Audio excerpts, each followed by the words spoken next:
Hi అందరికీ welcome to my channel. ఈ రోజు మనం ఒక ఇంట్రెస్టింగ్ టాపిక్ గురించి మాట్లాడుకుందాం. ఎవరు మొబైల్ ఫోన్ కనుగొన్నారు? మనమందరం ప్రతిరోజు వాడే ఈ మొబైల్ ఫోన్ వెనుక ఉన్న కథ చాలా ఇంట్రెస్టింగ్ గా ఉంటుంది. రండి ఈ అద్భుతమైన కథను తెలుసుకుందాం. ప్రతిరోజు మనం ఫోన్ ద్వారా ఫ్రెండ్స్ మరియు ఫ్యామిలీతో మాట్లాడతాం, సోషల్ మీడియాలో టైం స్పెండ్ చేస్తాం, గేమ్స్ ఆడుతాం. కానీ ఈ మొబైల్ ఫోన్ మనకు ఎలా వచ్చింది? మొబైల్ ఫోన్ కనుగొన్న వ్యక్తి ఎవరు? ఈ ప్రశ్నలకు సమాధానమివ్వడం చాలా ఇంట్రెస్టింగ్ గా ఉంటుంది. మొదటి మొబైల్ ఫోన్ కనుగొన్నది మార్టిన్ కూపర్ గారు.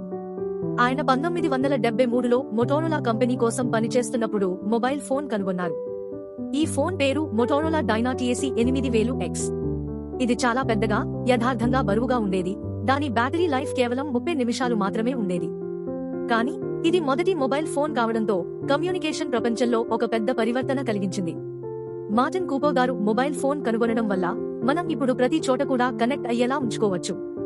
ఈ మొబైల్ ఫోన్ ద్వారా మనం ఫోన్ కాల్స్ చేయగలం, మెసేజెస్ పంపగలం, ఇన్ఫర్మేషన్ షేర్ చేసుకోగలం. తరువాత టెక్నాలజీ విపరీతంగా అభివృద్ధి చెందింది. చిన్న చిన్న మొబైల్ ఫోన్లు, స్మార్ట్ ఫోన్లు వచ్చాయి. ఇప్పుడు మనం ఫోటోలు తీయగలం, వీడియోలు రికార్డ్ చేయగలం, ఆన్లైన్ క్లాసులు అటెండ్ అవ్వగలం. ఇన్నింటినీ ఒక చిన్న మొబైల్ ఫోన్ ద్వారా చేయగలం. మార్టిన్ కూపర్ గారు మొదటి మొబైల్ ఫోన్ కనుగొనడం వలన మన జీవితం చాలా సులభమైంది. కాబట్టి ఈ ఆవిష్కరణకు ఆయనకు మనం ఎప్పటికీ థాంక్ఫుల్నెస్ గా ఉంటాం. ఇలాంటి మరిన్ని ఇంట్రెస్టింగ్ విషయాల కోసం మా ఛానల్ ను సబ్స్క్రైబ్ చేసుకోండి.